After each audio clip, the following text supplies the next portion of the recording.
So good morning students.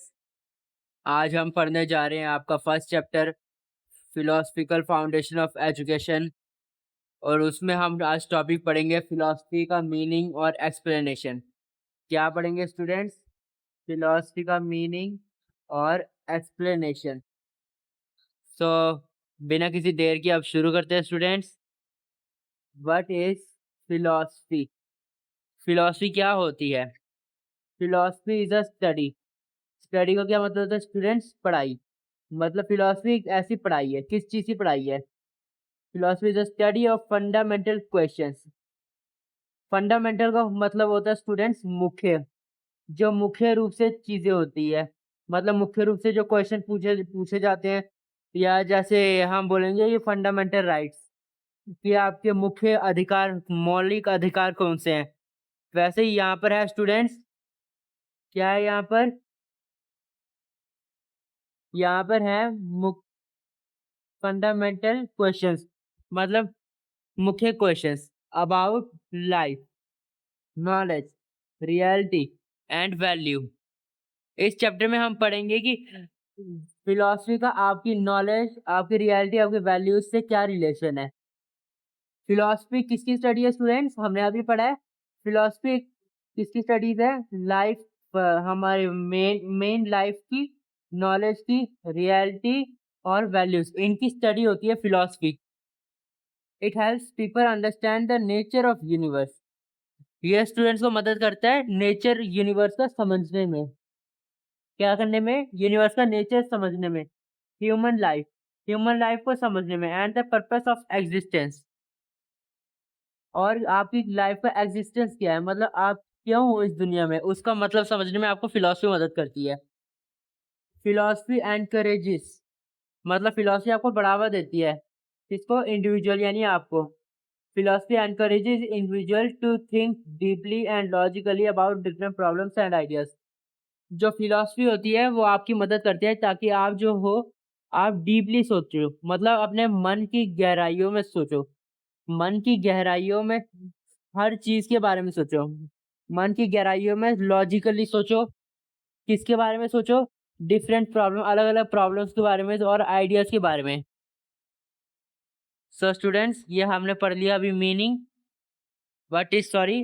अब हम पढ़ेंगे from which words does word philosophy come and what do it mean. कि कौन से वर्ड से फिलोसफी वर्ड का जन्म हुआ है और किस लिए। The word philosophy comes from two Greek word. किससे आया स्टूडेंट्स? ये दो ग्रीक वर्ड है, फिलो और सिको, सोफिया सॉरी। क्या स्टूडेंट्स? फिलो और सोफिया, ये दो ग्रीक वर्ड्स हैं। कौन से वर्ड्स हैं स्टूडेंट्स? ग्रीक। अब हम इनका मतलब समझते हैं। फिलो का मतलब हुआ लव। लव का क्या मतलब होता है स्टूडेंट्स? प्यार। सोफिया मतलब विजडम। विजडम मतलब बुद्धिमता, मतलब आपकी इंटेलिजेंस। ओके स्टूडेंट्स, बुद्धिमता मतलब आपकी इंटेलिजेंस। अब हम अगले पे पढ़ते हैं स्टूडेंट्स। क्वेश्चन 3 हमारा, what does philosophy mean? Philosophy का मतलब क्या है? ये जो था स्टूडेंट्स, ये था कि फिलोसफी क्या है। लेकिन अब ये जो है, इसका मतलब ये बोल रहा है कि फिलोसफी का मतलब क्या है। Does philosophy means love of wisdom, मतलब ज्ञान के लिए प्यार। ज्ञान के लिए प्यार। किसके लिए स्टूडेंट्स? ज्ञान के लिए प्यार, मतलब आपकी बुद्धिमत्ता से प्यार, ज्ञान से प्यार। स्टूडेंट्स, आप विजडम को बुद्धिमत्ता भी बोल सकते हो, मतलब इंटेलिजेंस भी बोल सकते हो। साथ में आप इसको ज्ञान, मतलब नॉलेज, एजुकेशन भी बोल सकते हो। आप अपने समझने के लिए इसको ज्ञान के लिए प्यार या बुद्धिमत्ता के लिए प्यार ऐसे बोल सकते हो, सिर्फ अपनी समझ के लिए। It involves the search for truth. ये क्या इन्वॉल्व करता है? It involves the search for truth and knowledge about life and the world. ये इन्वॉल्व करता है स्टूडेंट्स सर्च। सर्च मतलब ढूंढना, खोज। ये खोज करता है किसकी? सच्चाई की, ज्ञान की about life and the world. किसके बारे में? लाइफ के बारे में और वर्ल्ड के बारे में, कि जो लाइफ है वो कैसे शुरू हुई, जो दुनिया है वो कैसी है, क्या है, ये सारा कुछ कौन सर्च करता है, इसमें सच्चाई और नॉलेज कौन देखता है students? Philosophy. Well done students, good answer. कौन देखता है? Philosophy. Now this is our last, sorry, next question. What does philosophy involve? Philosophy क्या इन्वॉल्व करती है? It involve the search for truth and knowledge about life and the world. ये अपने अंदर लेती है सच्चाई और खोज, सच्चाई और ज्ञान की खोज जो आपकी जिंदगी और दुनिया में है, कि ये कैसे आई है। Okay students, so now we will move to our next question.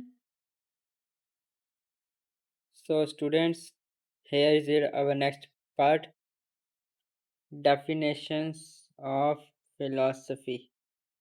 अब फिलोसफी के बारे में लोगों ने अपनी क्या क्या राय दी है, अब हम वो पढ़ेंगे।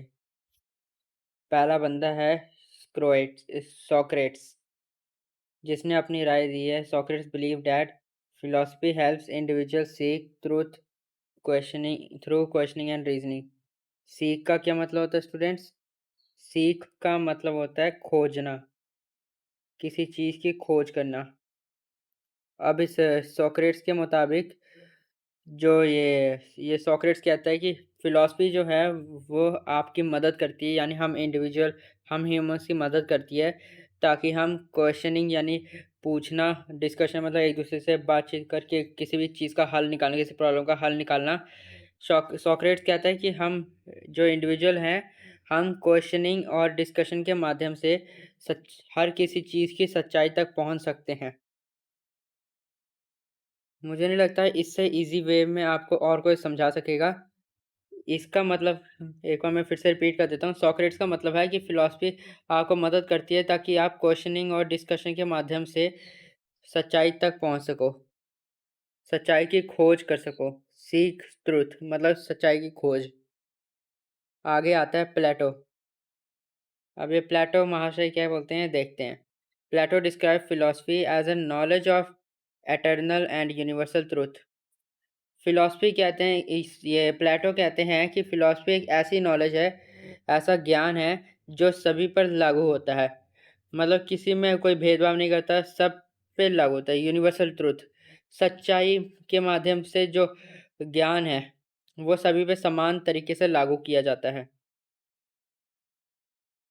Aristotle said that philosophy begins with wonder and curiosity about the world. अब एरिस्टोटल बोलते हैं कि फ़िलॉसफ़ी शुरू होता है वंडर और क्यूरियोसिटी अबाउट द वर्ल्ड से। मतलब कि ये दुनिया कब शुरू हुई? जैसे कि अब आपके मन में बहुत सारे सवाल होते हैं जब आप न्यू बॉर्न बेबी होते हो कि ये चीज़ कैसे हुई? ये चीज़ क्या है? जब आप नए-नए आए होते हो तो आपके मन में एक क्यूरियोसिटी होती है। क्यूरियोसिटी मतलब जिज्ञासा। क्या स्टूडेंट्स? जिज्ञासा। क्यूरियोसिटी मतलब जिज्ञासा। एरिस्टोटल कहते हैं कि फ़िलॉसफ़ी शुरू होती है आपके नए-नए आने से, आपकी जिज्ञासा से।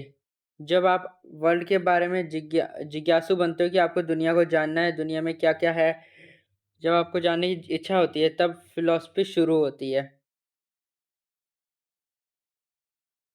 तो स्टूडेंट्स, ये होगी हमारी पहली 3 डेफ़िनेशंस। अब हम चलते हैं अगले पार्ट पर। अगला पार्ट है हमारा ब्रांचेज़ ऑफ फ़िलॉसफ़ी। अब ये जो स्टूडेंट्स मैं आपको एक बात बताता हूँ, ये जो ब्रांच है मतलब ये फ़िलॉसफ़ी है, ये 5 ब्रांचेज़ में बँटा हुआ है। Philosophy is a branch of very broad field of study। Philosophy एक बहुत बड़ी फील्ड है। टू अंडरस्टैंड है इट प्रॉपरली, इसको अच्छे से समझने के लिए it is divided into different branches.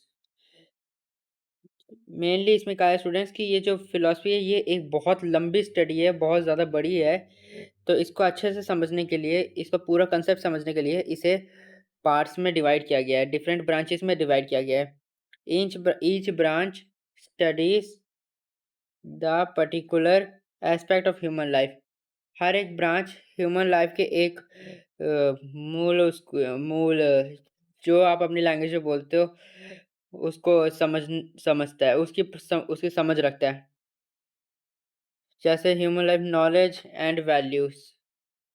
आपकी लाइफ में बहुत सी चीज़ें होती हैं, जैसे वैल्यूज़ होती है, नॉलेज होती है, एस्पेक्ट्स होते हैं, वैसे ही।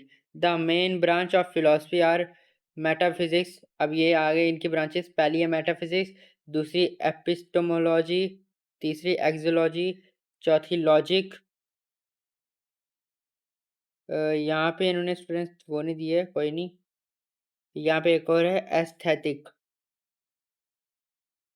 सो अब हम थोड़े से इनके मेन काम जान लेते हैं स्टूडेंट्स। जो मेटाफिज़िक्स होती है, ये होती है बेस्ड रियलिटी पे। किस पे बेस्ड होती है स्टूडेंट्स? रियलिटी पे। मतलब कि मेटाफिज़िक्स ये नहीं देखती कि ये जैसे हम पत्थर को पूछते हैं, तो मेटाफिज़िक्स ये नहीं देखती कि ये पत्थर सही में भगवान है कि नहीं, वो बोलती है कि मुझे प्रूफ़ करो कि भगवान सच में है कि नहीं। एपिस्टेमोलॉजी, एपिस्टेमोलॉजी किस पे बेस्ड है स्टूडेंट्स? ये बेस्ड है नॉलेज पे, ज्ञान पे। एक्सियोलॉजी, अब ये किस पे बेस्ड है? ये बेस्ड है वैल्यूज़ पे। वैल्यूज़ मतलब रिस्पेक्ट शो करना किसी को। एस्थेटिक्स, एस्थेटिक्स बेस्ड है ब्यूटी मतलब सुंदरता, आर्ट मतलब कला, किसी चीज़ की कला। अब ये लॉजिक आ गया लास्ट, इसका मतलब है रीज़निंग। ये रीज़निंग पे बेस्ड है कि आपको अपना सपोर्ट करना आना चाहिए, खुद आपको अपना रीज़न देना आना चाहिए किसी बात पर। जैसे अब आप किसी सिचुएशन में फँस गए हो, तो आपको उससे निकलने के लिए सही रीज़न ढूँढना आना चाहिए, बनाना आना चाहिए अपना। So now this is for today students. In the next part we will study these all branches in a brief. So I hope you all like this one. If you all like, then please don't forget to like, subscribe and share. Thank you.